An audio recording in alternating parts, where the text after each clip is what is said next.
Merci beaucoup François, merci et à tous d'être là cet après-midi pour un débat vraiment auquel nous tenons tout particulièrement.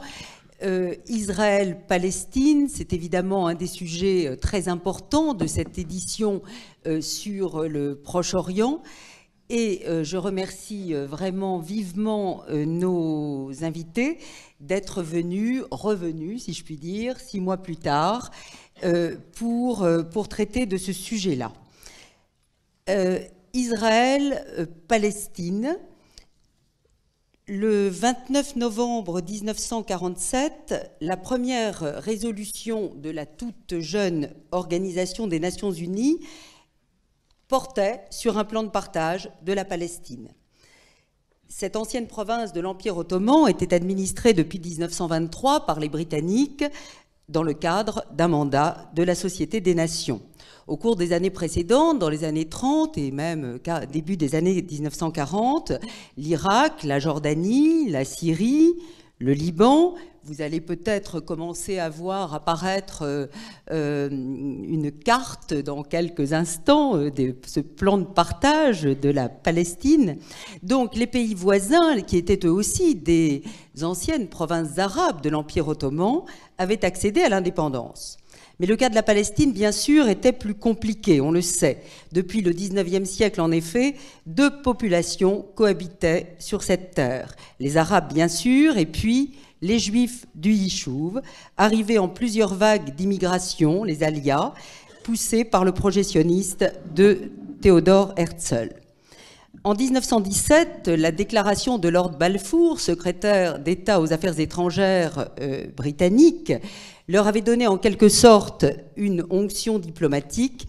La Grande-Bretagne soutiendrait l'établissement d'un foyer national juif, National Home, en Palestine. Les années 20 et 30, en réalité, ont vu s'accroître les tensions. Rien n'était facile. Massacre de 80 juifs à Hébron en 1929, révolte arabe en 1936, suivi d'une répression britannique, échec des 2 premiers plans de partage, qui étaient, eux, des plans de partage britanniques en 1937 et 1938. C'est finalement, sans doute, à la suite de la Seconde Guerre mondiale, le destin des survivants de la Shoah qui accélère la décision. Sous l'égide de l'ONU cette fois, la Palestine mandataire serait bel et bien séparée en 2 États, 55% du territoire pour les Juifs, 45% pour les Palestiniens, pour les Arabes, donc palestiniens, et un statut international pour Jérusalem. 80 ans plus tard, le bilan est cruel.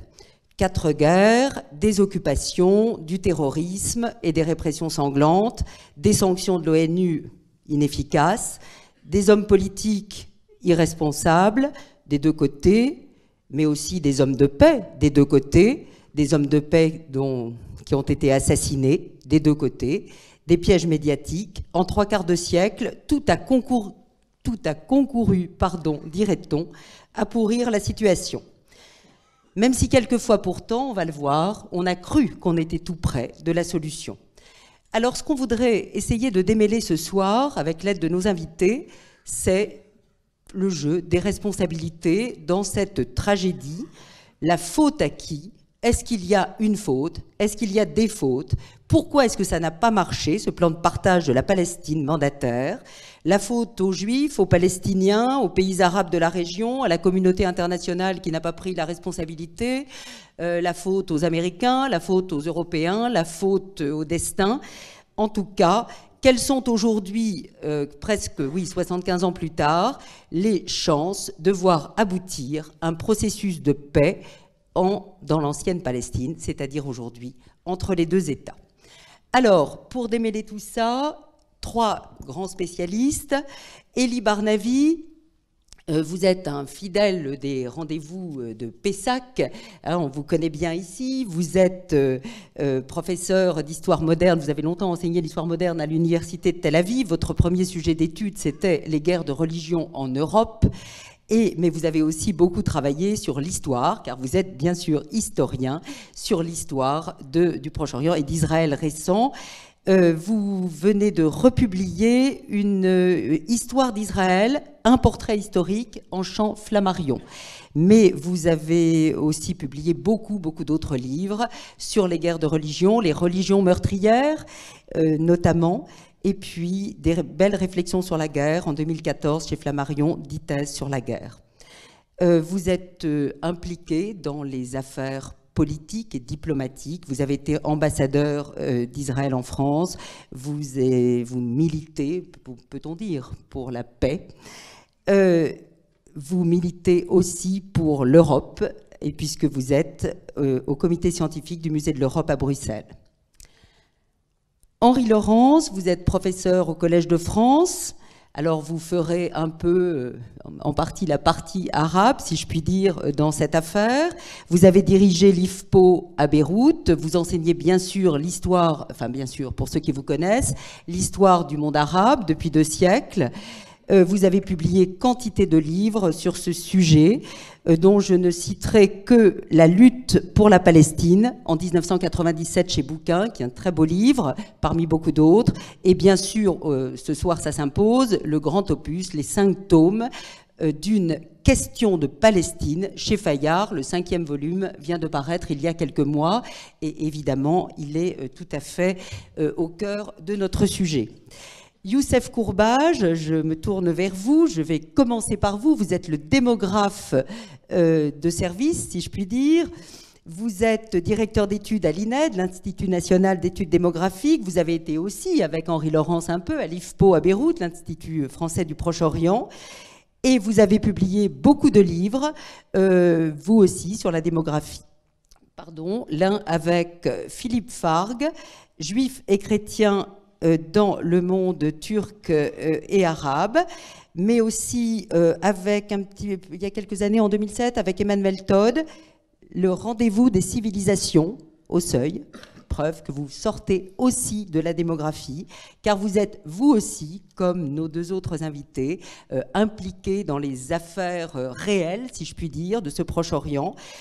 Notamment, vous êtes, je crois, consultant auprès des Nations Unies pour un projet en Palestine. Alors, on l'a dit, on commence par vous, puisque tout commence avec une affaire d'hommes sur le terrain. Combien sont-ils en 1947? Qui sont les gens qui sont concernés et auxquels on promet 2 États? Quel est le rapport de force démographique de ces 2 populations qui vont commencer à se faire face? Youssef Courbage. Merci beaucoup. Vous avez un micro et il faut... Merci beaucoup Valérie. Avant de vous asséner des chiffres, jusqu'à ce que vous me sachiez, je voudrais commencer par la thématique de la démographie et des conflits israélo-palestiniens en citant le créateur, un des créateurs de l'État d'Israël, Ben Gourion. Ben Gourion avait déclaré quelques années après le plan de partage de 1947 et donc la création d'Israël, que sans grande immigration juive vers Israël, sans augmentation du taux de natalité juive, nous sommes condamnés à n'être qu'une minorité, même si notre armée écrase celle des dictateurs arabes qui veulent nous exterminer. Ne pas tenir compte de ceci, c'est se dire « après nous le déluge ». Donc, Ben Gourion était tout à fait conscient du poids du nombre dans la bataille qu'il livrait aux Palestiniens. Et de l'autre côté, 2 protagonistes palestiniens du conflit israélo-arabe avaient, par un effet de miroir, la même réflexion. C'est d'un côté Yasser Arafat, le président de l'OLP, qui avait déclaré un couple palestinien devrait avoir 12 enfants. 2 pour lui et 10 pour la cause. Abou Mazen, l'actuel président de l'OLP, de l'autorité palestinienne, déclare à peu près la même chose. Il y a 1 an, il a fait des célébrations de mariage collectif à Ramallah, la pseudo-capitale de l'État palestinien, en demandant à son peuple de se marier beaucoup et d'avoir beaucoup d'enfants pour défendre la cause, donc à 30 ans d'écart. C'est dire donc que le poids du nombre est déterminant dans ce conflit, à mon avis aussi important que tout le reste, et je reviendrai là-dessus au cours de ces débats. Je voudrais juste rappeler quelques chiffres. En 1852, en Palestine, il y avait 13 000 juifs seulement. C'était des juifs arabes, des juifs palestiniens qui s'étaient tout à fait fondus dans l'environnement. En 1874, en 1897, avant le congrès sioniste, les juifs en Palestine n'étaient que 44 000. Et il y a eu certes une première et une deuxième alia avec des juifs d'Europe centrale qui venaient, mais selon Ben Gurion toujours, 8 sur 10 arrivaient puis repartaient vers d'autres cieux plus prometteurs, parce que la terre promise n'était pas aussi prometteuse que cela. En 1914, au déclenchement de la Première Guerre mondiale, les données du recensement ottoman nous donnent 602 000 musulmans et 81 000 chrétiens, donc une affaire de 681 000 Palestiniens et 60 000 juifs, dont 39 000 de nationalité ottomane. Pas beaucoup. En plus, les juifs qui étaient en Palestine ont été chassés par Jamal Pacha, qui rêvait de se constituer un royaume à lui tout seul en Syrie et en Palestine, à telle enseigne que la population juive, au moment de la déclaration Balfour, avait été pratiquement réduite à sa portion congrue. Maintenant, si on compare les chiffres avec 1948, on voit que le nombre des Juifs s'est beaucoup accru, puisque au moment de la guerre israélo-arabe, la première guerre israélo-arabe, il y avait 650 000 Juifs déjà, la plupart des rescapés de l'Holocauste nazi qui s'étaient réfugiés en Palestine, aux grandes dames des Palestiniens. Comment les Palestiniens vont réagir ? Ils vont réagir, vous l'avez rappelé Valérie, d'abord par les massacres d'Hébron, il y aura aussi la grande révolte arabe, mais il y a aussi le taux de natalité des Palestiniens. Ce qu'on ne sait pas, c'est que le taux de natalité des Palestiniens, avant la création de l'État d'Israël, était très élevé, était, je peux dire, anormalement élevé par rapport à celui de l'environnement arabe.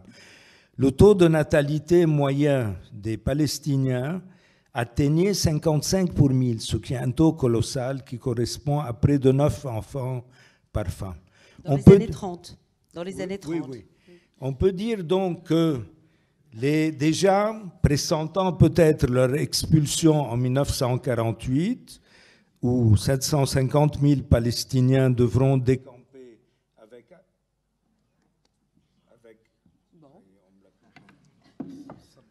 avec armes et bagages vers les pays environnants.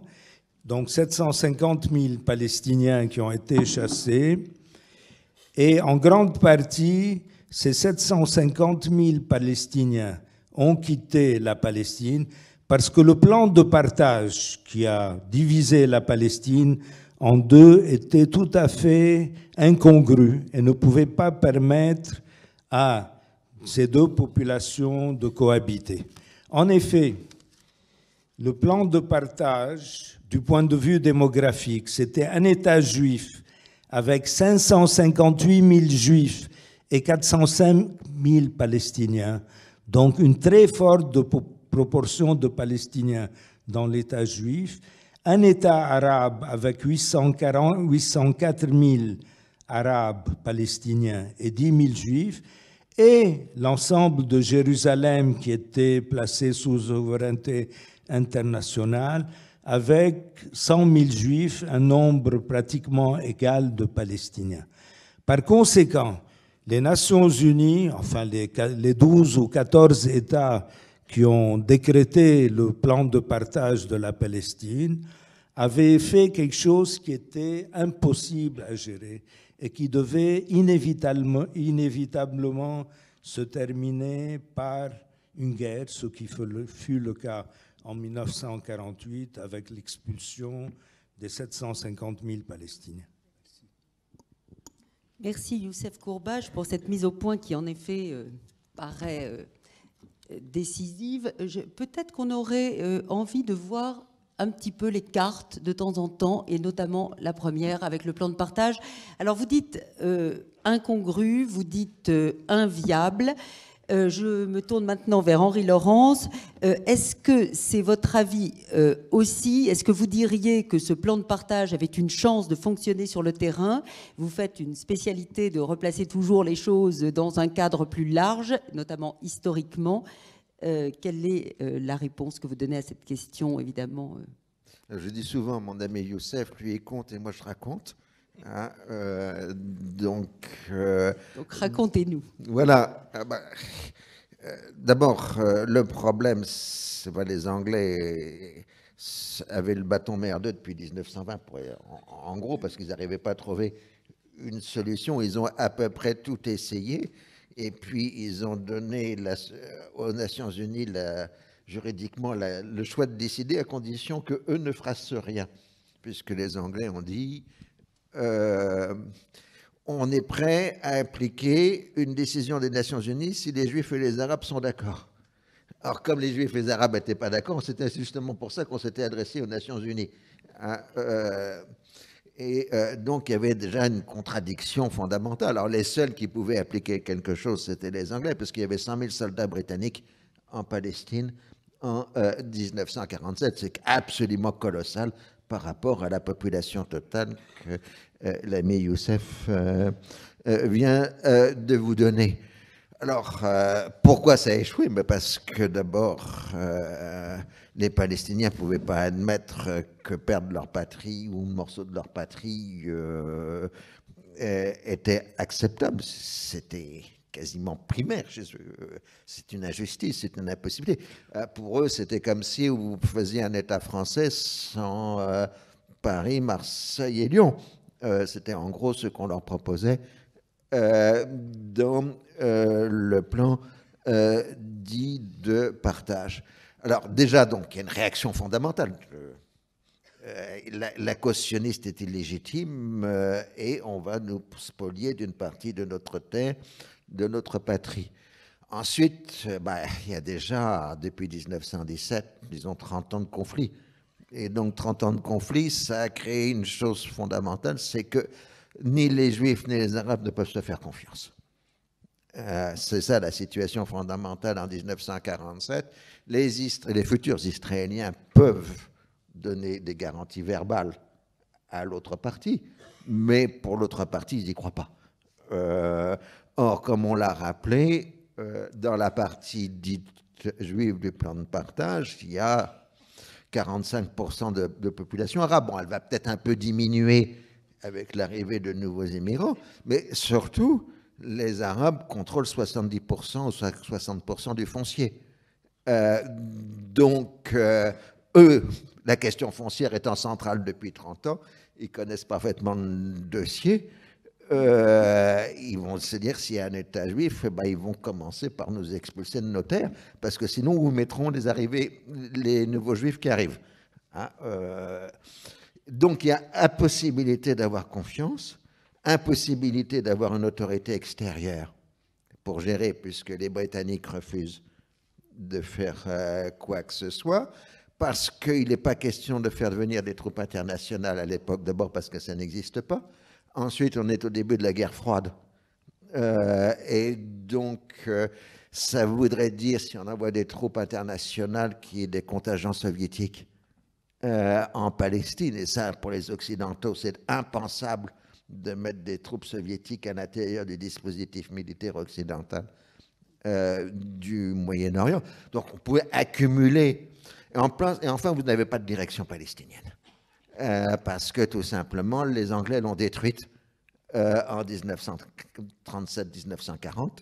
Et donc, vous avez de vagues institutions représentatives palestiniennes, mais il n'y a plus personne pour pouvoir donner un commandement central, une légitimité à une quelconque décision. Alors, de l'autre côté, oui, le mouvement sioniste accepte le plan de partage, au moins comme solution provisoire. De toute façon, ceux qui sont réellement obsédés, c'est bon, le plan de partage leur donne la légitimité de l'État, c'est évidemment fondamental. Mais eux, ils sont déjà obsédés par leur sécurité, par l'étape suivante, qui est à la fois pas seulement la possibilité de s'étendre, mais tout simplement déjà de conserver ce que le plan de partage leur donne, c'est-à-dire le déchaînement de violence qui va commencer dès le lendemain du vote. N'empêche que ce sont les pays arabes voisins qui attaquent, parce que les Palestiniens il faut voir les chronologies. Oui. Les pays arabes, ils attendent la fin du mandat, c'est le 15 mai 48. Oui, le 15 mai. Le jour de la... Et il y a la guerre civile entre juifs et arabes entre le 30 novembre et le 15 mai. D'accord. Oui, là, 30 novembre, 15 mai, une guerre sur le terrain, et le 14 mai, proclamation de l'État, le 15 mai, l'attaque des pays arabes voisins. Oui, alors, est-ce qu'ils attaquent Israël? Est-ce qu'ils viennent porter secours aux Arabes de Palestine? C'est ça, on est dans les questions de récit. C'est probablement les deux à la fois, en général. Bon, mais alors, dans ces conditions-là, est-ce qu'Israël, Elie Barnavi, avait une chance d'exister en paix, et une Palestine d'exister en paix? Est-ce qu'il y a une responsabilité des Israéliens dans l'échec de cette mise en place du plan de partage tel qu'il avait été conçu par l'ONU? Oui.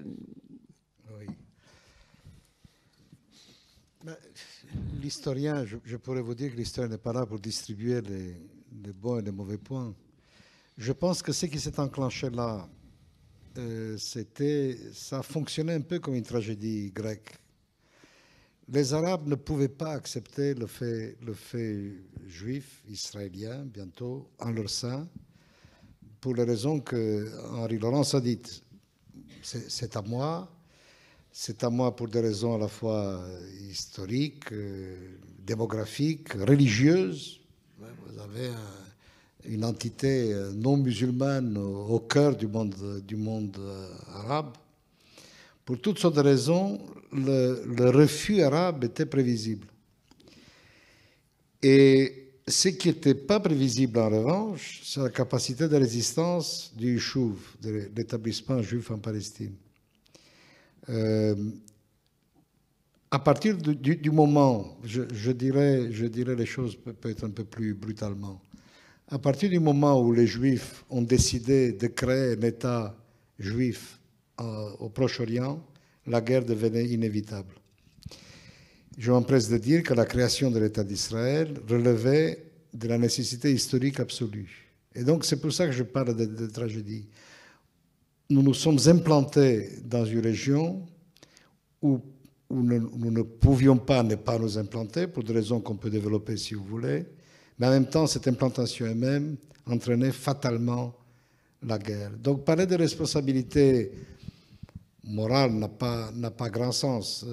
La guerre faisait partie, en quelque sorte, nécessairement de cette aventure, de l'aventure sioniste. Et la seule question qui se posait à ce moment-là, au Yishuv, il ne se faisait pas beaucoup d'illusions, c'était quelle serait la capacité de résistance du Yishuv, et beaucoup en doutaient. Vous savez que dans la direction sioniste, la plupart des membres de la direction sioniste étaient hostiles à la proclamation de l'État à ce moment-là. C'est Ben Gurion qui a fait la différence. Il a dit, si on ne le fait pas maintenant, on ne le fera plus.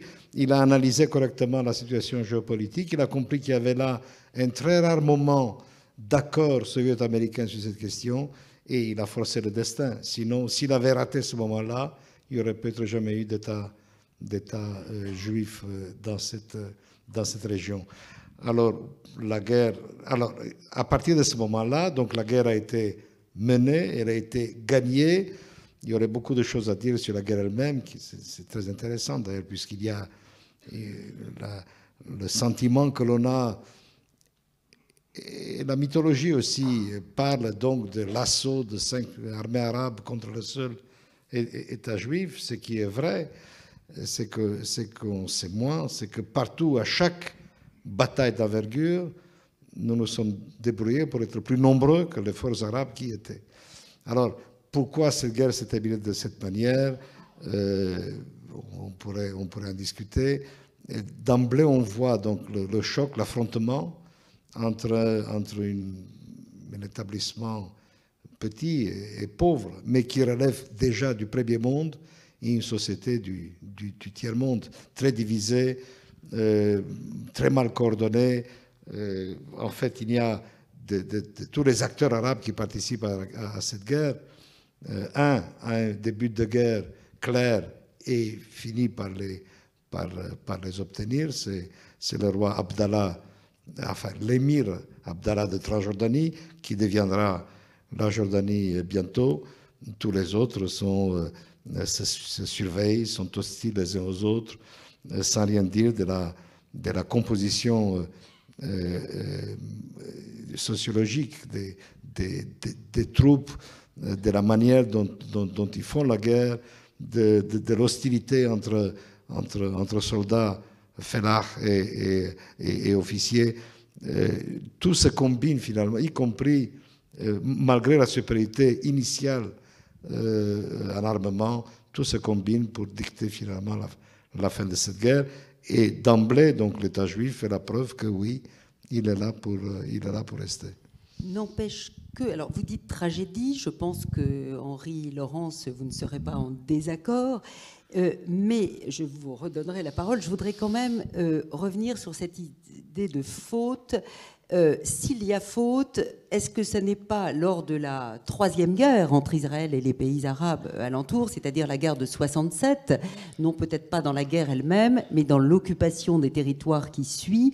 Nous avons vu ce matin le très beau documentaire de Dror Moret qui s'appelle The Gatekeepers, les Sentinelles, et qui est fait à partir d'interviews vraiment passionnante et terrible de responsables du Shin Bet, le service de sécurité israélien, qui parlent du moment de l'occupation, de ce moment où plus d'1 million de Palestiniens, je crois, sont sous autorité, sous tutelle israélienne, 1 million à 1,5 million. Et là, le fait de décider de rester, est-ce que ça n'est pas une responsabilité, un caillou qui est mis dans le rouage d'un éventuel processus de paix? Alors, je pense que si on prend un peu de hauteur et on regarde l'ensemble de cette histoire depuis les années 30 jusqu'à aujourd'hui,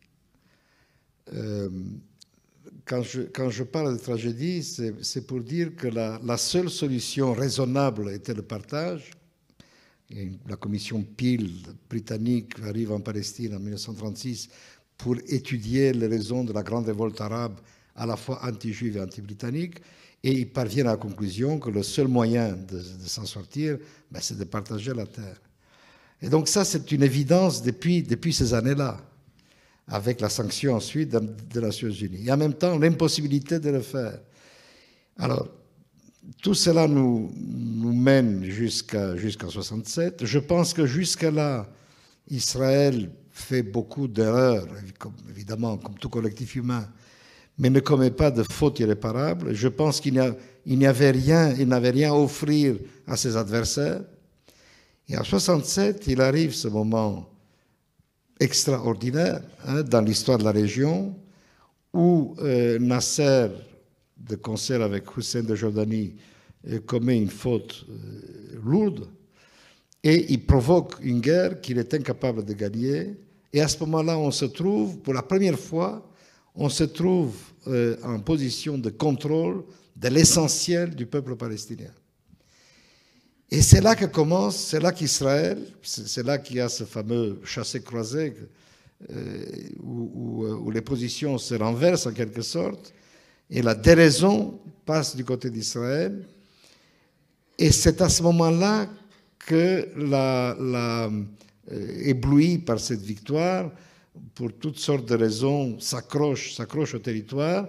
Et ce qui aurait pu être une carte de négociation, ce qui aurait pu être la clé pour en finir avec le conflit, s'avère être un fardeau qui devient de plus en plus lourd.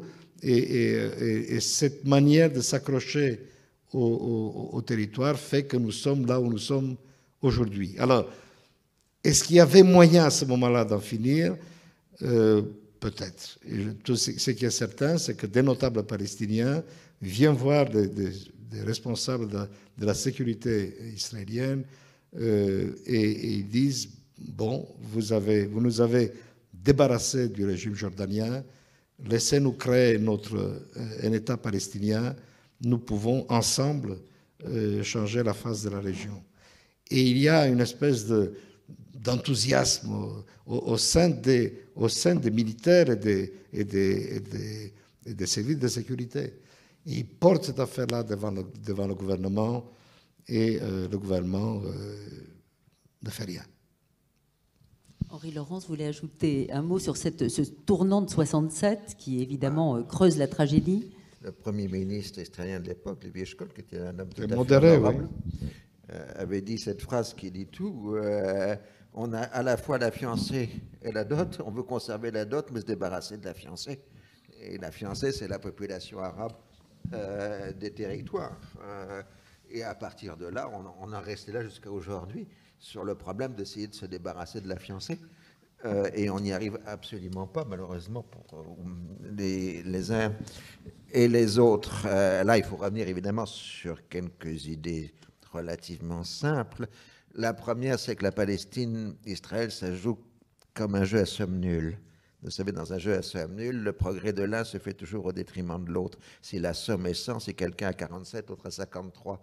Si vous voulez passer de 47 à 48, il faut que l'autre passe de 53 à 52. C'est ça, un jeu à somme nulle. Donc, à chaque étape du conflit, depuis, disons, la déclaration de Balfour, vous avez cette situation de jeu à somme nulle. Et celui qui a le plus, à un moment donné, par exemple les Arabes en 1936, etc., doivent, pour un règlement définitif, céder une partie de ce qu'ils ont aux autres sans avoir confiance que les autres acceptent ça comme un règlement définitif et non pas comme un simple acompte. Et ensuite, ça s'inverse de l'autre côté. Et c'est ça qui rend toujours extrêmement difficile. Alors, toutes les solutions extérieures ont toujours tenté de dépasser la dimension du jeu à somme nulle, c'est-à-dire en apportant un plus et dépassant donc la limite de 100, par exemple, une aide économique, une mise à niveau culturelle, sociale, etc. Et à chaque fois, ça n'a pas marché pour des tas de raisons. Les gens, en général, ne sont pas prêts à sacrifier une cause nationale pour un plat de lentilles si on prend un discours ou une référence biblique. Et en effet, le second point, c'est la référence religieuse. Cette terre, c'est la Terre sainte, et les partis en présence, à la fois invoquent la religion pour justifier leur cause, leur projet, etc., mais ils finissent par y croire, en quelque sorte. Et donc, ce qui pouvait être à un moment un prétexte relatif devient une croyance. Et vous pouvez faire des compromis sur des objets matériels. Vous ne pouvez pas faire du compromis sur de la sacralité. Il suffit de voir combien les chrétiens déjà se bagarrent pour des centimètres carrés d'au Saint-Sépulcre, pour voir pour les dimensions beaucoup plus importantes que sont musulmans et juifs en Terre Sainte, comment la situation est beaucoup plus catastrophique. N'empêche que vous dites religion, et bien sûr on va y revenir, mais dans les années 70, après la guerre du Kippour, ce qui se passe, c'est quand même une victoire du politique, avec le geste inouï de Sadat qui ouvre le processus de paix, et la signature en 1978 de la paix d'Israël avec l'Égypte, puis peu à peu avec tous les voisins, ce qui, pour le sujet qui nous intéresse ce soir, laisse... alors évidemment, pour Sadat, c'est une raison pour qu'il soit assassiné dans son propre pays, mais la paix existe entre Israël et les autres pays arabes, mais ça a une conséquence qui est le face-à-face entre Israéliens et Palestiniens qui ont beaucoup changé. On se retrouve dans les années 80 avec cette confrontation entre deux populations. Je me retourne vers vous, Youssef Courbage, qui ne sont plus les mêmes tout à fait qu'en 1947. Alors, est-ce que la revanche des berceaux a continué? Ils sont combien dans les années 80, ces Palestiniens qui vont bientôt déclencher la guerre des pierres? Qui se fait face et dans quel rapport de force démographique? Alors, avant la première intifada de 1987, la natalité palestinienne était restée encore élevée. Mais l'état de désarroi de cette population faisait que dans ces années-là, l'exutoire était l'émigration. Bon, on a parlé de l'expulsion de 750 000 Palestiniens en 1948. Il y a eu une autre expulsion en 1967 de 250 000 Palestiniens de Cisjordanie. Mais ensuite, il y a eu une érosion continue des Palestiniens vers les pays du Golfe essentiellement, vers l'Amérique et l'Europe accessoirement, qui fait qu'avant 1987, ils ne croyaient plus tellement à leur cause. Il y avait le leadership palestinien avait peu d'emprise sur sa population. En revanche, du côté israélien, et là, la planification démographique était beaucoup mieux conçue. D'abord, par le fait qu'il est arrivé des Juifs de l'extérieur par millions. D'abord, les Juifs séfarades, dont on ne faisait pas trop cas, parce que Golda Meir, par exemple, ne considérait pas qu'un Juif marocain était un vrai Juif. Pour elle, il devait être polonais ou allemand ou russe. Et par conséquent, c'était un peu la racaille qu'on importait. D'ailleurs, les Marocains avaient une très mauvaise réputation comme porteurs de couteaux et comme brigands, bandits de grand chemin. Par conséquent, malgré tout ceci, Israël a très bien consolidé sa population, d'abord en augmentant les flux d'immigration de manière colossale, mais aussi, et ce qu'on sait moins, par un renforcement de la natalité juive en Israël. Et là, je reviendrai là-dessus peut-être un peu plus tard, mais la natalité juive en Israël est une véritable énigme, parce que vous avez un pays qui a un PIB per capita, un revenu national per capita équivalent à celui de l'Europe occidentale. Vous avez un taux d'instruction qui est parmi les plus élevés au monde, avec une très forte proportion d'universitaires.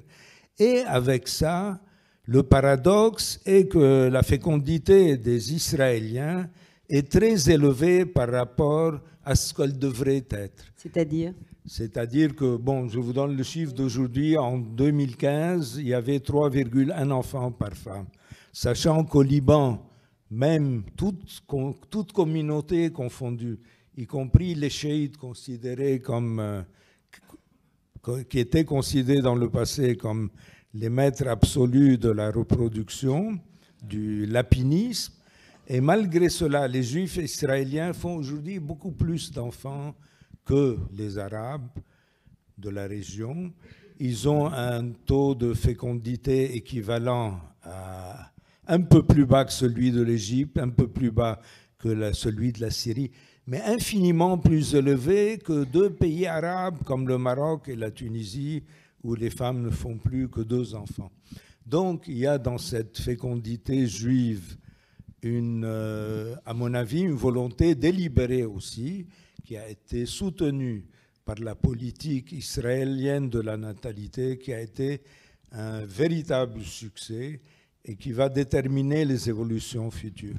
Donc une guerre des berceaux. Dans les années 80, alors combien sont-ils, les Juifs, dans les années 80 ? Oui, bon. Bon, on redira tout à l'heure. Alors, Henri Laurence, pendant que Youssef Courbache vérifie quelques chiffres, Henri Laurence, qui nous fait le géopoliticien, comment les Palestiniens ont changé du point de vue politique pendant ces 40 années où ils ont été largement en exil, en diaspora. Ils se sont donné un mouvement, l'OLP, un leader, Yasser Arafat, une charte de l'OLP qui ne reconnaît pas l'existence du partage ni de l'État d'Israël. C'est quand même ce Yasser Arafat qui va au fond devenir le leader politique qui va se lancer dans une négociation pour la coexistence des deux États. Alors, où en est-on politiquement ? Est-ce que la Palestine, l'État palestinien dans les années 80 est vraiment un État en gestation ? Est-ce qu'on est peut-être en train de toucher un partage possible ? Les épisodes successifs sont évidemment complexes. Le mot d'ordre de la Renaissance palestinienne dans les années 60, c'est la libération de la Palestine par la lutte armée. Et donc on ne pense pas à l'État. Le mot État n'est nulle part indiqué dans les chartes palestiniennes, puisque la question reste ouverte que la Palestine pourrait être partie d'un grand État arabe unitaire. Et la vraie question qui se pose dans les années 60 est de savoir si la libération de la Palestine passe par l'unité arabe ou si c'est l'unité arabe qui passe par la libération de la Palestine. Ce sont les slogans des années 60. L'État n'est pas prioritaire à ce moment-là. Il n'existe pas. Voilà. Il n'existe pas. Et le projet d'État n'est pas prioritaire. Il est absent des textes. La première fois que le mot État apparaît, c'est dans le programme du Fatah de 69, si mes souvenirs sont bons, où on parle d'une Palestine, État non pas laïque, mais pluraliste en tout cas. Le mot laïque a été inventé par les Français, rajouté à la formule. Mais ce n'est pas le programme de l'ANT, c'est le programme du Fatah à ce moment-là. Alors Arafat, bon, un personnage historique complexe, qui a à la fois toutes les qualités d'un grand leader politique national et toutes les tares d'un dirigeant arabe de la période. Donc ça fait quelque chose. Il semble qu'il ait compris très tôt, dès les alentours de 70, que la lutte armée ne pourrait jamais libérer la Palestine. Nasser lui a dit ça avant de mourir. Il a dit, écoute, tu ne pourras jamais libérer la Palestine, il faudra bien un jour que tu t'entendes avec eux. Simplement, c'est un politique qui y gère, surtout dans des circonstances difficiles, il y a la guerre au Liban, etc., etc. Donc, il a compris qu'il fallait introduire progressivement une solution politique qui passerait par une reconnaissance internationale, d'où le fait qu'il est constamment d'une capitale à l'autre du monde à faire le tour des pays pour créer une dimension nationale palestinienne reconnue à l'extérieur. C'est pour ça que les gens disaient en anglais, il ne fait pas du terrorisme, il fait du tourisme. Il n'avait pas tellement le choix. Voilà. Non, mais c'est justement la différence avec le Hamas. Le Hamas ne fait pas de tourisme. Donc, de ce point de vue, disons qu'un homme politique, il a maintenu de fer au feu la lutte armée d'un côté, et puis l'introduction progressive de l'idée de la création d'un État palestinien à côté de l'État israélien. Alors ça passe de programme en programme, de congrès national palestinien à congrès palestinien, ça passe par des circuits, des canaux informels de communication avec les Israéliens, avec les Américains, ainsi de suite. Donc vous ne pouvez pas dater. En 88, il y a tout de même un tournant. C'est la fin du processus, avec la proclamation à Alger d'un État national palestinien indépendant. Mais la différence, c'est que les autres s'opposent. Enfin, il va avoir contre lui une coalition de l'extrême gauche marxiste arabe palestinienne, qui est toujours partisan de la lutte armée, oui, plus les islamistes qui sont alliés aux marxistes, et le tout soutenu par la Syrie et par l'Iran. Mais qui le soutient vraiment alors, Arafat? Est-il représentatif? Est-il un homme d'État isolé? À la base d'Arafat, il y a un diagnostic politique qui est double. Un, il ne veut pas, et deux, il n'a pas les moyens. C'est-à-dire, la référence pour les Palestiniens, c'est la guerre d'Algérie. Le FLN, il a liquidé physiquement tous ses compétiteurs. Ils ont massacré des milliers d'Algériens dans une guerre civile algéro-algérienne parallèle à la guerre civile avec les Français. Lui, il n'en veut pas et il n'en a pas les moyens. C'est-à-dire qu'il ne peut pas liquider les autres mouvements palestiniens. Il ne peut pas faire un FLN palestinien.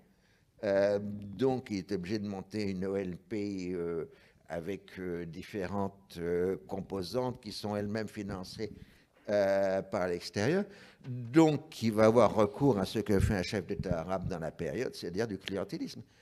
La base du pouvoir d'Arafat, c'est d'un côté sa rhétorique parfois un peu bouffonne, mais qui fonctionne bien, mais de l'autre côté, c'est lui qui tient les comptants de la bourse, exclusivement lui. Donc, il va payer systématiquement tout le monde, créer des clientèles, et ainsi de suite. Et en 88, enfin en 91 ou 92, au moment d'Oslo, justement, s'il va à Oslo, c'est parce qu'il n'a plus d'argent. Et donc, il n'a plus de moyens de contrôler les choses. Moi, je me rappelle en Palestine, au moment d'Oslo, vers 95-96, au moment de la création de l'autorité palestinienne, les gens m'ont dit, c'est très simple. Arafat, il n'est pas corrompu parce qu'il vit comme un ascète, mais c'est un corrupteur. Mais c'est un corrupteur qui fait de la corruption l'instrument pour éviter la guerre civile. Ce qui fait que son successeur, lui, qui n'est pas corrompu et corrupteur, ben, il a immédiatement, en quelques mois, créé une guerre civile en Palestine. Bon, mais enfin, n'empêche que cet homme reconnaît la coexistence possible de deux États, puisque c'est notre sujet ce soir, et que corrupteur, enfin oui, corrupteur comme vous le dites, et avec les faibles moyens représentatifs qu'il a, il porte quand même la négociation jusqu'à Oslo et porte l'espoir de la coexistence d'un État juif avec un État palestinien. Diriez-vous que c'est un homme d'État? Disons que ce n'est pas exactement un fonctionnaire politique allemand moralisé après la Seconde Guerre mondiale. Je veux dire par là que l'ordolibéralisme, ce n'est pas exactement sa tasse de thé. C'est un leader révolutionnaire qui mène des jeux machiavéliques un peu complexes, mais le droit, il ne connaît pas. Je veux dire, et donc, ce sera un des problèmes culturels terribles dans les négociations avec les Israéliens, parce qu'il aura une bande de négociateurs israéliens formés à l'allemande par les réfugiés allemands juifs allemands des années 30, qui vont arriver avec des catalogues juridiques face à un gars pour qui le droit est une notion relativement obscure. Mais la comparaison n'est pas avec un homme d'État allemand après la guerre, évidemment. Ce qu'il faut le comparer à quelqu'un, c'est avec Ben Gurion, qui n'avait lui pas de racines juridiques allemandes du tout, mais qui était un vrai homme d'État du coup. Le drame d'Arafat, c'est qu'il réussit à créer un mouvement palestinien avec relativement peu de violence. Mais il ne peut même pas songer à créer un FLN à l'algérienne parce que les différentes mouvances de son mouvement national sont phagocytées par des États arabes. Donc sa marge de manœuvre est réduite. Qui plus est, il a affaire à des Palestiniens, non pas à des Algériens. Et ça fait une énorme différence. C'est d'ailleurs l'une des chances d'Israël, c'est d'avoir face à nous des Palestiniens, non pas des Algériens. On aurait eu beaucoup plus de mal. Et donc, il crée un mouvement national, ça il le fait, il est le seul à pouvoir le faire, mais il est incapable de transformer l'essai et de se muer en homme d'État véritable, capable de transformer l'essai et de créer un État. Et donc, c'est pour cela qu'on a cette espèce de situation à miroir de deux mouvements nationaux qui ne se reconnaissent pas l'un l'autre. Israël, pendant des décennies, n'a pas reconnu les Palestiniens comme une nation à part. C'était des Arabes. Et lorsque Golda Meir, que vous avez cité dans un contexte un peu particulier et de manière un peu rapide, je dirais, mais enfin ce n'est pas notre sujet, Golda Meir a dit fameusement, il a dit, c'est qui ça les Palestiniens? Moi, je suis palestinienne. Donc le refus de reconnaître une nation palestinienne. Et en face, le refus des Palestiniens de reconnaître que l'État d'Israël n'est pas un phénomène colonial comme les autres. Qu'on n'a pas de métropole et qu'on est là pour rester. Et donc, toute cette rhétorique que tu évoquais, Henri, vient de là. C'est une entité éphémère, ils sont comme les croisés, ils sont un phénomène colonial, ils sont imposés par l'impérialisme, enfin, toutes sortes de sornettes qui n'avaient aucun sens historique, et social et culturel, et qui font qu'ils ne peuvent pas reconnaître cela. Parce que s'ils reconnaissent l'État d'Israël comme une réalité nationale, à ce moment-là, tout leur combat depuis une génération n'a plus beaucoup de sens. Seulement, ils finissent quand même par reconnaître. Alors, Henri a eu un mot cruel, plus cruel que je n'aurais eu. Il n'a plus d'argent et donc il va à Oslo. Il y a ça. Il y a aussi le fait qu'il mise sur le mauvais cheval au moment de la guerre du Golfe. Il soutient Saddam Hussein qui n'a aucun problème pour expulser des dizaines de milliers de Palestiniens qui travaillent chez lui. Il est dans une situation impossible. Et on lui dit, les Égyptiens notamment, les Jordaniens, maintenant ça suffit, il faut que tu fasses quelque chose. Et donc faire quelque chose, ça veut dire quoi? Ça veut dire commencer un processus de reconnaissance mutuelle. Comme de l'autre côté, Israël est coincé également, forcé et contraint, sans enthousiasme aucun, ni d'un côté ni de l'autre, on va au processus de paix. La force des choses. Et je dirais tout de suite que le drame du processus de paix, c'est que ça a été un processus. Et que donc... Oslo, donc. Oslo. C'est-à-dire que là, il aurait fallu des hommes d'État d'une envergure autre que ceux que nous avons eus, Rabin compris, hélas, pour comprendre qu'il y a des situations dans l'histoire où il faut prendre l'histoire à la gorge, il faut aller très vite, il faut frapper de stupeur les opinions publiques, parce que si vous laissez passer ce moment-là, c'est exactement ce que Ben Gurion a fait en 1948, vous risquez de tout perdre. Et en enclenchant un processus de paix, c'est-à-dire extraordinairement complexe, où chaque pas était conditionné par le pas d'avant et conditionnait celui qui venait après, où tout était d'une telle complexité juridique, où on crée une Palestine en peau de serpent, avec 3 zones, avec des niveaux juridiques différents, en faisant, et surtout, en n'assignant pas de fin à ce processus, en ne disant pas de ce processus-là doit naître un État palestinien aux côtés de l'État d'Israël. Le mot État palestinien, mais ces mots-là ne figurent pas dans les accords d'Oslo. Haute autorité palestinienne. Oui, on crée une espèce de truc improbable.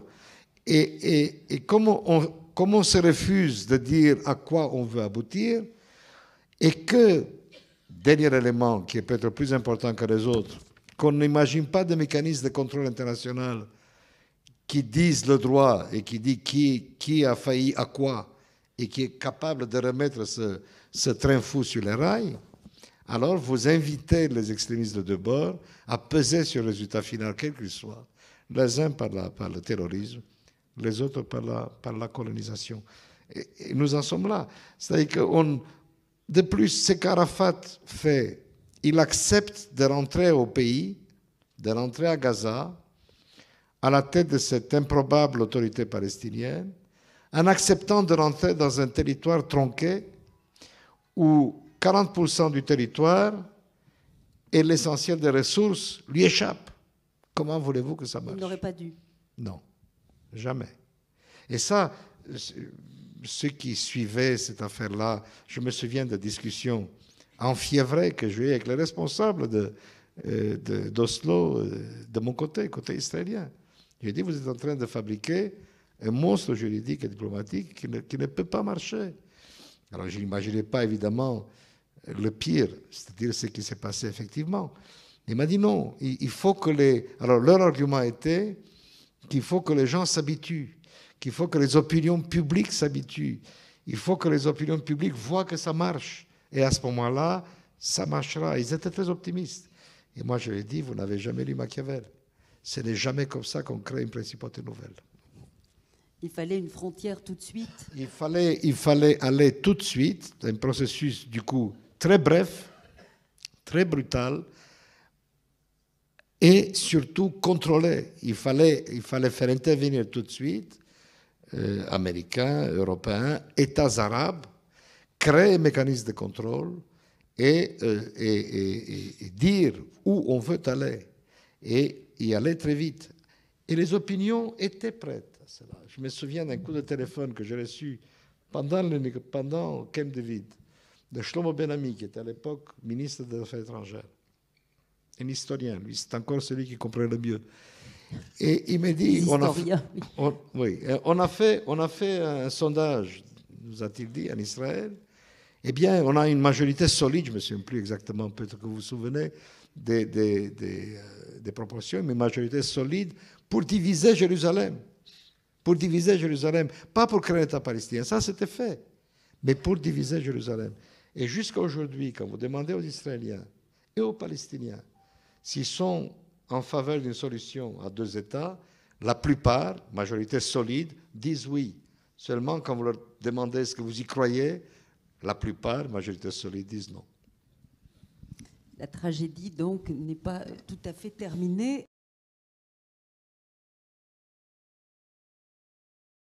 Alors, je me retourne vers vous, puisque 20 ans après, évidemment, comme on le sait, Rabin a été assassiné le 4 novembre 1995, ce que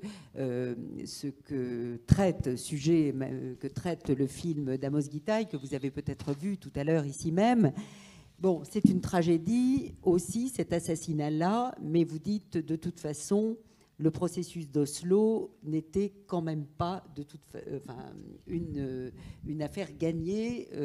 La signature d'Oslo, même si Rabin était resté en place au gouvernement, n'aurait pas forcément abouti. Non, je n'ai pas dit cela. Non. Je n'ai pas dit cela. Je suis, moi, au contraire, persuadé, mais évidemment, je n'ai pas de preuves par définition, que son assassinat l'a déraillé, l'a fait dérailler complètement.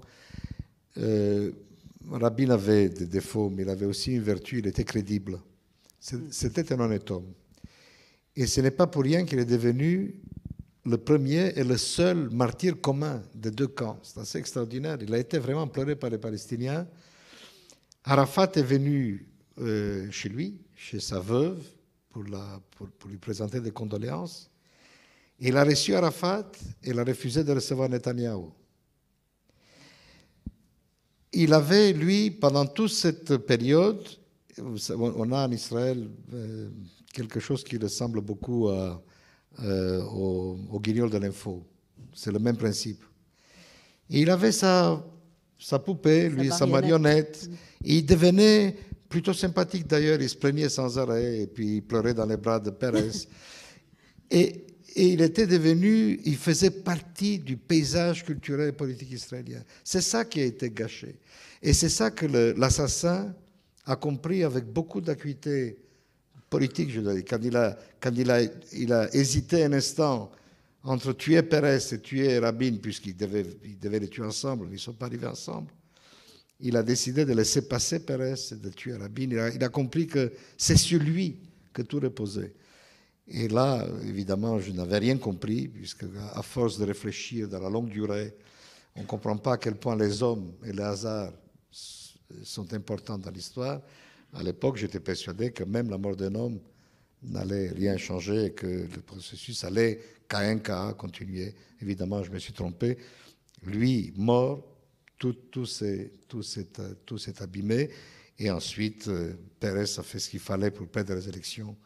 et on a la droite qui s'est installée au pouvoir depuis. Donc la tragédie dans la tragédie. Voilà. Alors du coup, l'assassinat de Rabin, ça fait tout juste un peu plus de 20 ans, hein, le 4 novembre 1995. 20 ans plus tard, les choses se sont considérablement aggravées.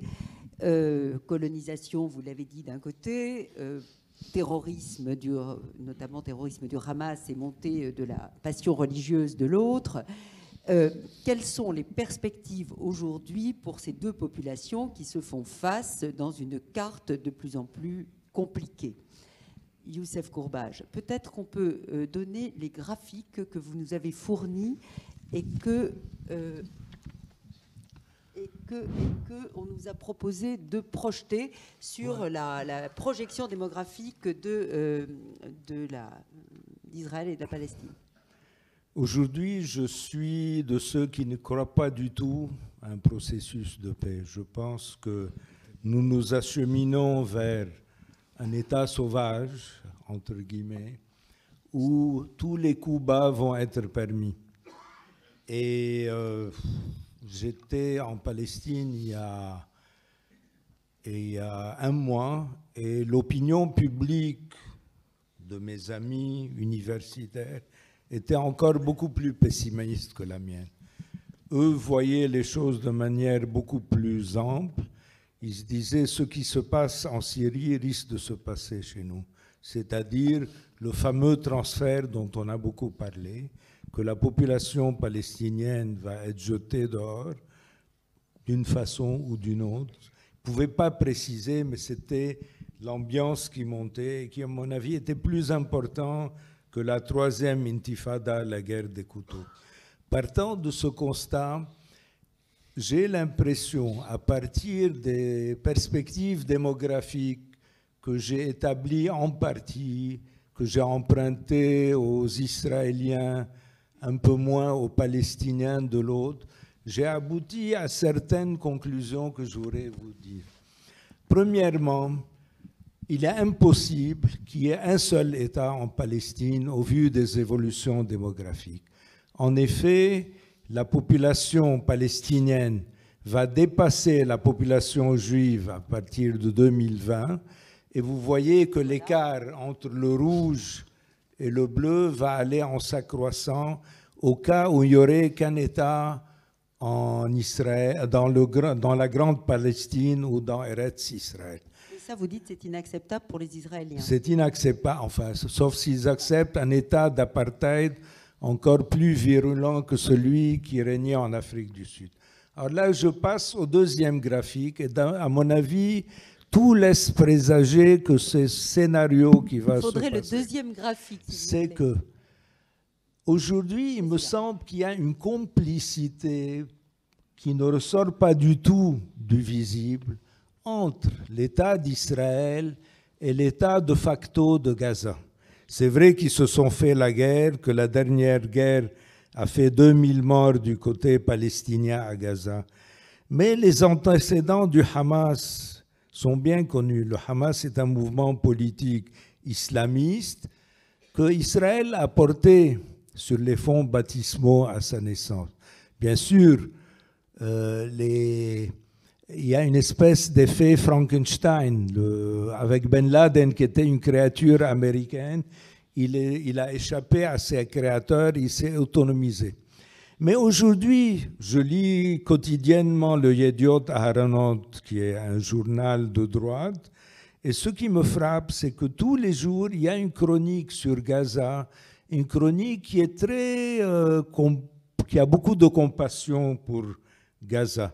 Donc, il me semble que l'idéal serait que Gaza devienne l'État palestinien de substitution pour Israël et que Israël puisse tranquillement annexer peut-être pas l'ensemble de la Cisjordanie et de Jérusalem-Est, ce qui me paraît être son projet depuis une centaine d'années. C'est l'ensemble de la Palestine historique, mais au moins certaines zones de la Cisjordanie. Par exemple, la fameuse zone C qui fait 60% du territoire palestinien, qui est relativement peu peuplée et fortement convoitée par Israël, qui annexe tous les mois une grande partie de ces territoires. Il y a aussi le phénomène qui est bien connu, je ne sais pas si on a le graphique. Le troisième graphique, les colons, c'est ça? C'est ça. C'est l'explosion des colons israéliens en Cisjordanie. West Bank, c'est la Cisjordanie. Aujourd'hui, on est autour de 650 000 colons en Cisjordanie proprement dite et à Jérusalem-Est. Les colons israéliens ont la particularité d'avoir une natalité de type subsaharien. Aujourd'hui, les colons israéliens font plus de 5 enfants par femme. Aujourd'hui, un pays comme le Congo, comme le Zaïre, comme le Burundi ou le Rwanda sont en deçà de ces chiffres. Par conséquent, les colons israéliens non seulement bénéficient d'une immigration venue de l'intérieur de la ligne verte ou de l'étranger, mais en plus d'une natalité nettement supérieure à celle des Palestiniens, qui fait que, d'après mes perspectives, ils vont devenir, sans doute pas la majorité, mais ils vont être multipliés par 3 dans une trentaine d'années. Par conséquent, ces colons israéliens, mettez-vous dans leur peau, c'est comme les pieds noirs en Algérie. Il y a une génération, ils se ressentaient comme des immigrés, comme des gens venus d'ailleurs, mais dans la génération suivante, ce sont des gens qui sont nés à Beth-Il, qui sont nés à Kiryat Arba, qui sont nés dans les colonies et qui se sentent faire partie de ce territoire. Par conséquent, il me semble extrêmement difficile, et les résultats sont là pour le montrer avec les élections à la Knesset, que le cas des colons israéliens ne va pas être réglé de manière facile et empêche pour toujours la création de 2 États en Palestine. Pour toujours. Bon, alors là, évidemment, le constat est pessimiste. Vous le partagez, Henri Laurence? Est-ce que vous pensez que pour toujours, on s'interdit de penser à 2 États en Palestine? Je crois que n'importe quel autre chef d'État nous dit qu'il n'y aura jamais de toujours en politique. Mais cela dit, les perspectives sont extrêmement négatives, pessimistes de ce point de vue. Qu'il existe une solution rationnelle ou raisonnable, c'est évident, c'est les 2 États pour une gestion commune de l'espace, des réseaux, des moyens, des ressources.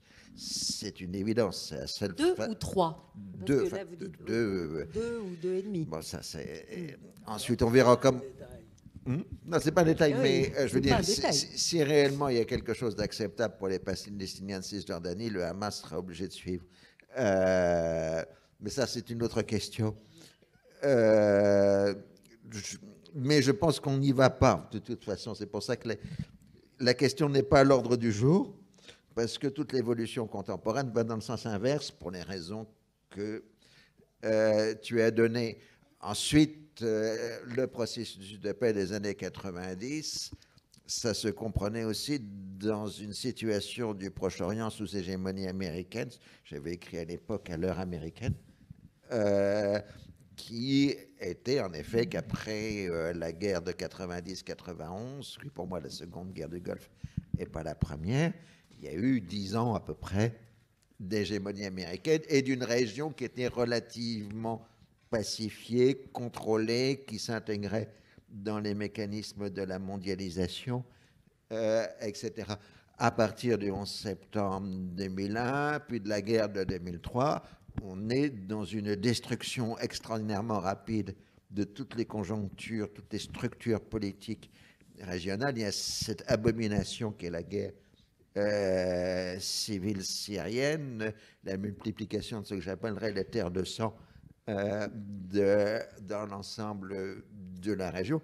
C'est-à-dire qu'il n'y a pas du tout de conjoncture politique permettant un processus de paix qui était déjà très mauvais comme équivalent de celui des années 1990. Alors par contre, tu as d'autres facteurs qui peuvent aller dans l'autre sens.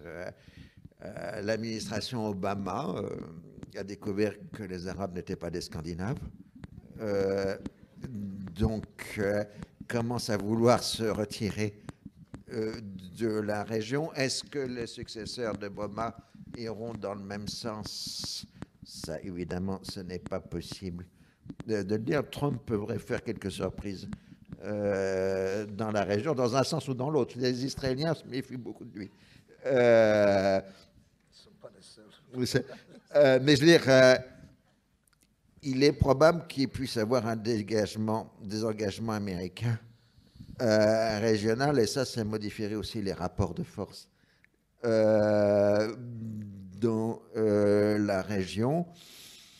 Là, il y a d'autres facteurs qui peuvent entrer en jeu. Le problème, Israël se comporte comme un joueur à la roulette qui remise constamment sur le tapis, c'est-à-dire que par le fait même qu'il refuse de se donner des frontières, il sape sa légitimité en permanence. Et ça commence à avoir des répercussions. Bon, il y a les mouvements de boycott, BDS, etc. Bon, ça va dans un sens ou dans l'autre. Il n'y a pas de prévision possible en histoire, surtout dans cette région du monde. Sauf que moi, je suis très négatif depuis plusieurs années sur l'ensemble de la région et pas simplement sur le dossier Israël-Palestine. Elie Barnavi, comment on peut imaginer, s'il n'y a pas de prévision en histoire, il y a des scénarios possibles. Est-ce qu'on voit se profiler un État palestinien ou pas, ou deux États palestiniens? Est-ce qu'on risque de voir la guerre larvée s'éterniser? Je pense, comme tout le monde, que le processus de paix tel qu'il a été enclenché à Oslo a rendu l'âme. Ça, c'est terminé. En revanche, quand on vit en Israël et que l'on participe au discours, au débat public, on comprend qu'il y a un certain nombre de choses qui sont impossibles. Par exemple, l'annexion et l'expulsion des Palestiniens. Ça ne se fera pas. Alors je pourrais évidemment expliquer pourquoi, mais contentons-nous de ce que moi je pense que c'est un constat. Je ne vois pas de mécanisme possible qui permette à un gouvernement israélien, quel qu'il soit, même un gouvernement qui est fait comme celui qui est fait aujourd'hui et qui n'est pas terrible, mais je ne le vois pas décider, d'autant plus qu'ils sont incapables, aux grandes dents de l'extrême droite religieuse, ils sont incapables d'annexer le territoire que vous évoquez, qui est donc la zone C, n'est-ce pas, où nous avons de toute façon la maîtrise sécuritaire.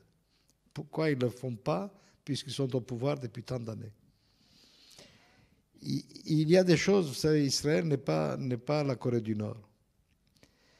Pas parce qu'il n'y a pas d'éléments nord-coréens au gouvernement et dans la majorité, mais parce que ce corps politique qu'on appelle Israël, ce n'est pas la Corée du Nord. Nous sommes liés par toutes les fibres de notre être collectif au monde et que nous en dépendons lourdement.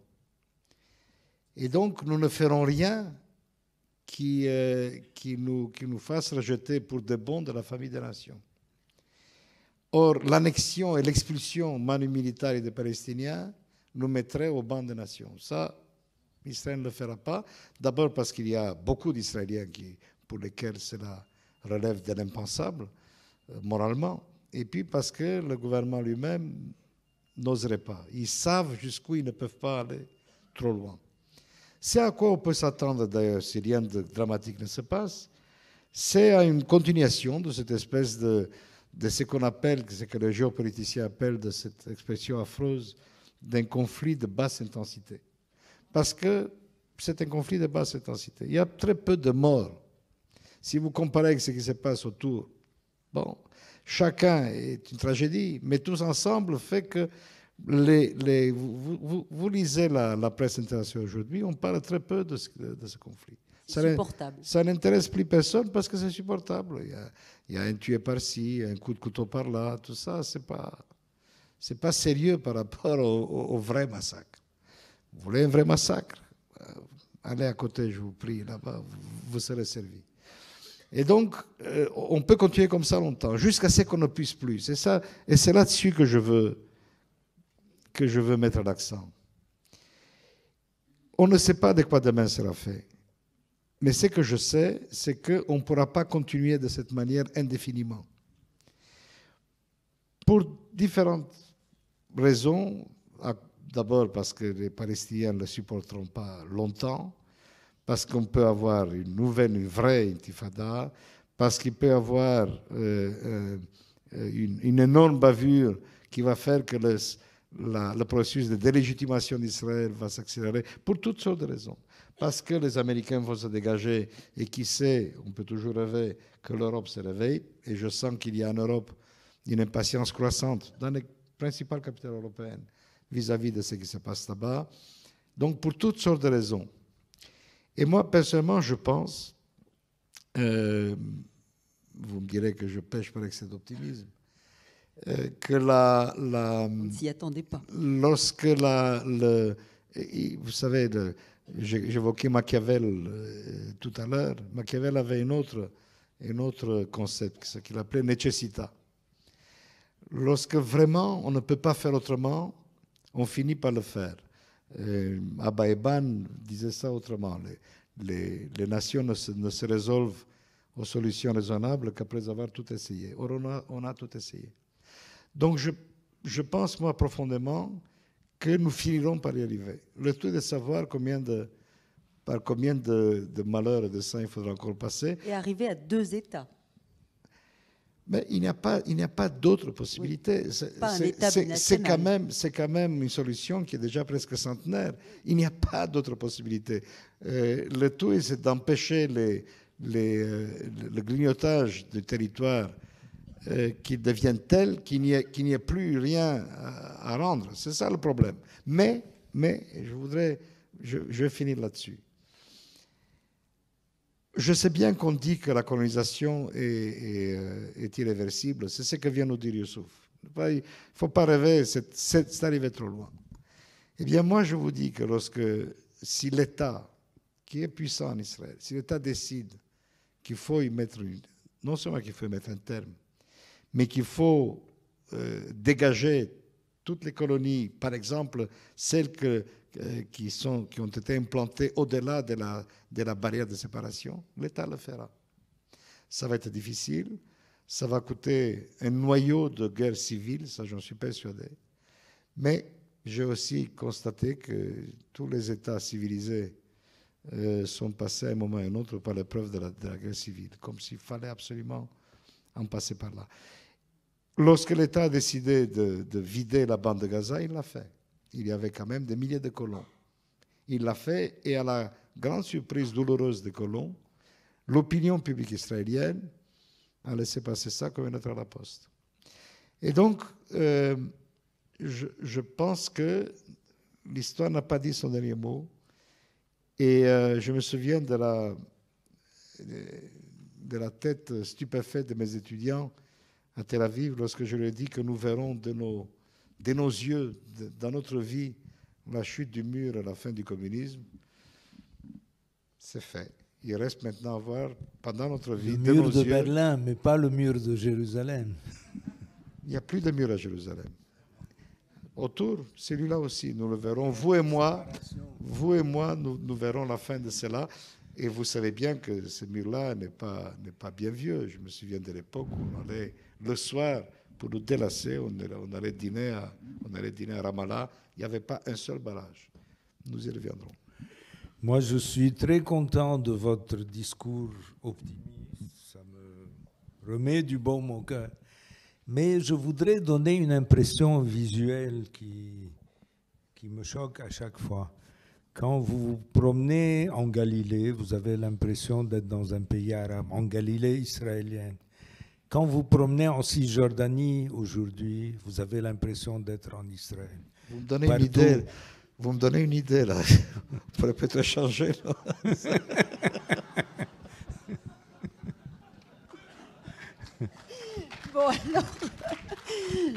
va considérer qu'on s'arrête sur cette note optimiste, relativement optimiste, sauf si Henri Laurent je veut ajouter citais quelque simplement chose. deux phrases de deux grands hommes politiques français. Enfin, en tout cas, l'un était très grand, l'autre peut-être moins. Le premier, c'était Feu le président Cueil, qui disait qu'il n'y avait pas de problème, qu'une absence de solution ne permettait pas de régler. Malheureusement, l'absence de solution ne permet pas de régler la question palestinienne. Et la seconde, c'est la magnifique lettre de De Gaulle à Ben Gourion en 1968, qui est un texte admirable, dans lequel De Gaulle lui dit qu'un État ne peut durer que s'il ne fait qu'en passant par la politique, qu'il faut devenir politique et cesser d'être dans la mystique. En gros, c'est le sens de la lettre de De Gaulle à Ben Gourion. Et je pense que c'est un texte que les Israéliens redevraient méditer aujourd'hui, parce que je pense que Ben Gourion et De Gaulle étaient tout à fait d'accord sur ce point. Avec lequel Elie Barnavi ne sera pas en désaccord, je Peggy pense. a dit quelque chose comme ça. Et lui, il a parlé de la mystique qui s'est dégradée en politique. Moi, je trouve que chez nous, c'est plutôt le contraire. C'est la politique qui se dégrade en mystique. Et c'est là qu'il faudrait mettre fin. Je suis tout à fait d'accord. Donc c'est aux politiques qu'il faudrait revenir, c'est à la politique qu'on donne ce dernier mot. Alors je vous remercie, je pense qu'on a quand même quelques minutes pour peut-être donner la parole à la salle, peut-être un peu plus de quelques minutes, je ne sais pas. Oui, Guy Pervilliers, oui. Oui.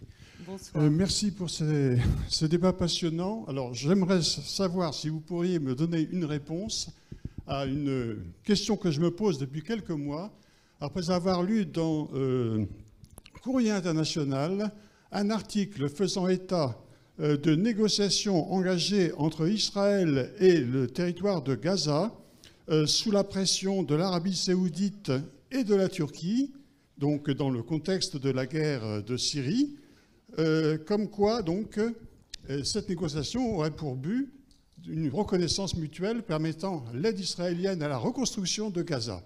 Et puis, dans les semaines, dans les mois qui ont suivi, j'ai trouvé deux autres articles, dont un dans Le Monde, qui disait la même chose, et puis plus rien.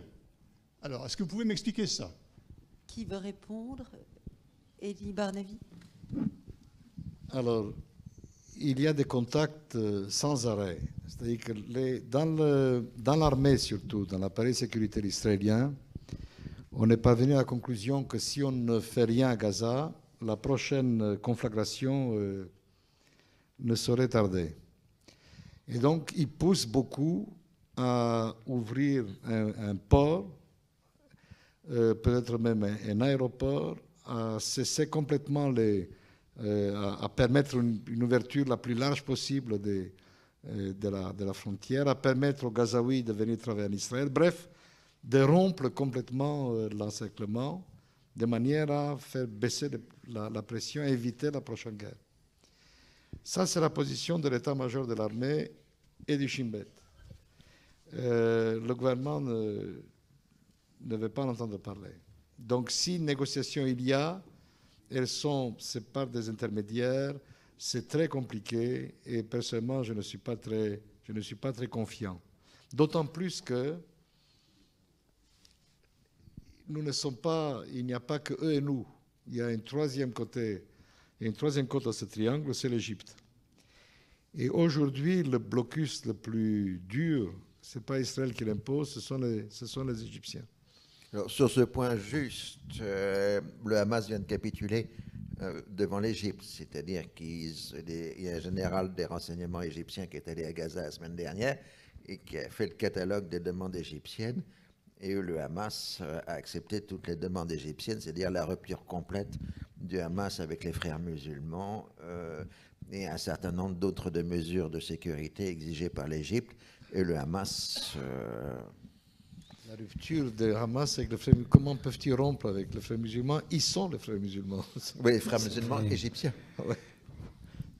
Juste pour ajouter quelque chose, parmi les petits signes qui vont dans ce sens-là d'une normalisation entre Gaza et Israël, qui serait sur le dos de Abou Mazen, il y a aussi le fait qu'aujourd'hui ou hier, ils ont élargi la zone les limites de la zone internationale où les pêcheurs palestiniens qui sont quand même 5000, ce qui est énorme. Ça représente quelque chose dans la population active palestinienne, avaient le droit de pêcher. Oui. Une autre question? Alors, j'ai été un peu surpris de ce débat Israël-Palestine sans Palestiniens. Et d'autre part, j'ai été surpris aussi que dans la présentation de la période 47-48, le plan d'Alet n'ait pas été évoqué.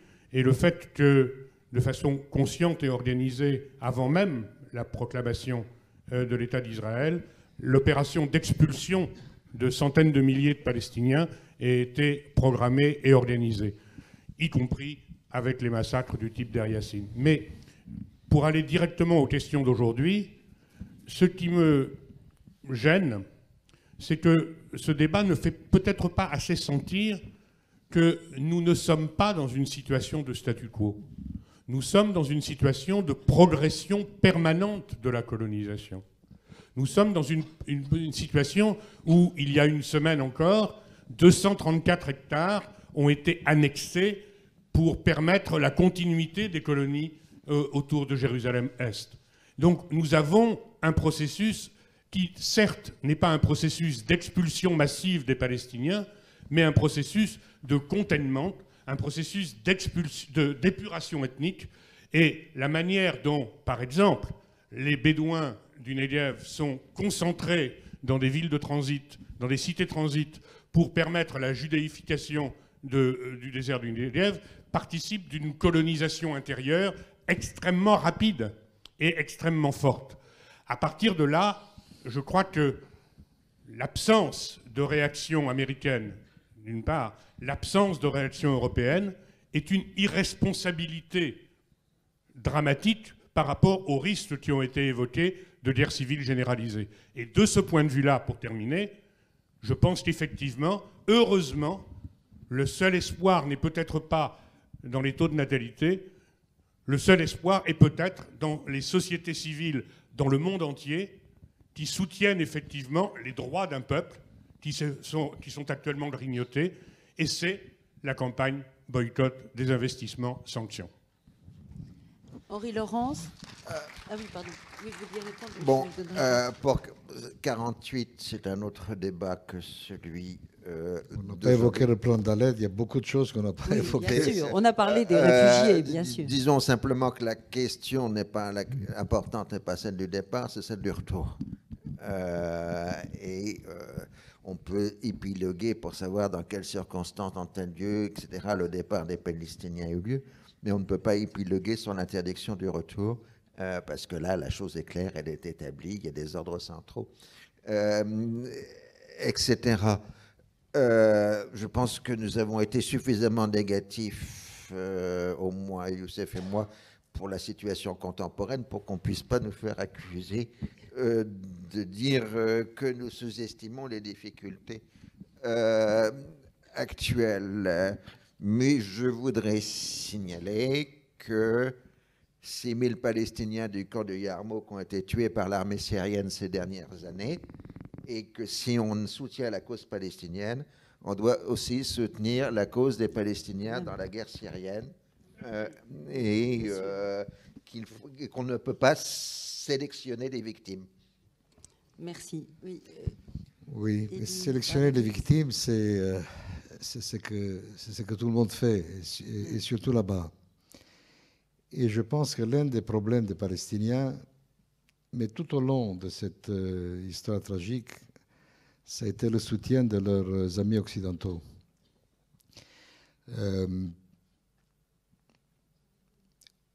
Laissez-moi dire quand même un mot sur la guerre d'indépendance, parce qu'il faut se replonger dans la situation qui prévalait à l'époque. Nous sommes en 1948. Il y a 3 ans que la Seconde Guerre mondiale a été terminée. L'immigration en Palestine, à ce moment-là, n'est pas une question d'idéologie, est une question de survie individuelle et collective. Il y a des centaines de milliers de Juifs dans les camps de transit en Europe, dont personne ne veut, qui n'ont nulle part où aller. Alors les Juifs français peuvent aller en France, ceux qui viennent de l'Est Il n'y a pas où aller. C'est-à-dire le seul endroit possible pour eux, c'est la Palestine. Ils arrivent en Palestine et ils se heurtent à l'hostilité, encore une fois compréhensible, des Arabes. Et il y a la guerre. Ils se battent pour survivre. Ce n'est pas une question d'idéologie. L'expulsion des Arabes aussi est une affaire très, très complexe. J'ai un collègue israélien qui a écrit le premier ouvrage sérieux sur la question de l'expulsion. Évidemment, il y a eu Benny Morris, il y a eu des expulsions. Il y a eu ailleurs, comme à Haïfa, des endroits où le maire de la ville juif est allé de porte à porte pour supplier les Arabes de ne pas partir. Il y a eu toutes sortes de choses. Mais il y a eu effectivement départ, expulsion souvent de 750 000 Arabes. Est-ce que vous croyez un instant que dans n'importe quelle situation analogue, on aurait permis à cette masse de gens hostiles de revenir? La tragédie du départ, de l'expulsion des Palestiniens était inhérente, faisait partie de la guerre. C'est comme ça que les choses se règlent. D'autant plus que, après 3 ans après la fin de la Seconde Guerre mondiale, personne n'ignore à l'époque, telle est l'atmosphère, qu'il y a des millions de gens qui tournent, de réfugiés qui tournent, notamment en Europe, mais pas seulement en Europe. Donc chacun lit dans cette histoire, chacun vient dans cette histoire un peu comme dans une auberge espagnole, avec ses passions, avec ses sympathies. Et on oublie que c'est d'abord une tragédie humaine qui se passe là-bas et qu'il faut lire les passions des uns et des autres ensemble pour essayer de comprendre ce qui s'est passé. On ne peut véritablement juger que lorsque la possibilité de choix véritablement existe. C'est pour ça que je dis que le problème d'Israël commence véritablement, par rapport aux Palestiniens, commence véritablement avec la guerre des 6 jours. Alors, encore un mot sur la dépossession des Palestiniens et sur BDS. Moi, je vous dis que BDS est la meilleure arme pour expliquer peut-être le mouvement boycott, d'investissement, sanctions. Du point de vue de l'efficacité économique, c'est zéro. Du point de vue de l'efficacité de la propagande de l'extrême droite israélienne, c'est une mine d'or. Il faut bien comprendre. Il faut faire pression sur les partis, notamment sur Israël. Mais il faut faire pression sur le gouvernement. Boycotter les universités israéliennes, ça ne sert à rien. Mais boycotter moi, ça ne sert à rien. Or, c'est ce que fait BDS. Si, bien sûr que si. Les institutions universitaires israéliennes, évidemment que si. Et pour l'essentiel, pas tout BDS, mais pour l'essentiel, BDS est une machine, non pas contre l'occupation et pour la paix, est une machine anti-israélienne. Or, ce que vous devez bien comprendre, moi personnellement, ça ne me gêne pas tellement parce que je sais que l'incidence de cette machine, de cette affaire-là, sur l'économie israélienne est proche de zéro. Mais il faut bien savoir que BDS est un formidable argument pour l'extrême droite israélienne. Il n'est pas là que de ça. Pardon? Non, mais S'il vous plaît. Bien. Allez, je crois que là, de toute façon, il faut arrêter. C'est ce que tu allais dire, François. Malheureusement, à certains égards. Mais j'avais une question à poser, s'il vous plaît. Je suis désolé, on y reviendra. On y reviendra.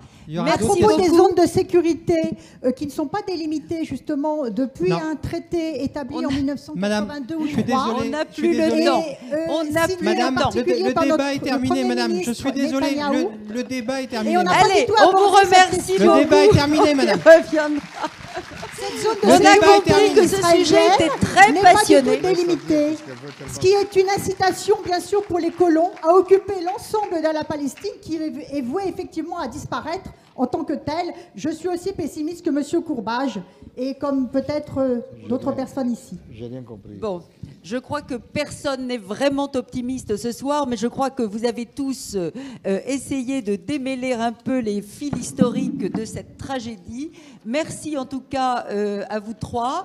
Merci à vous, le public, qui avez été si attentif. Et à demain pour la suite.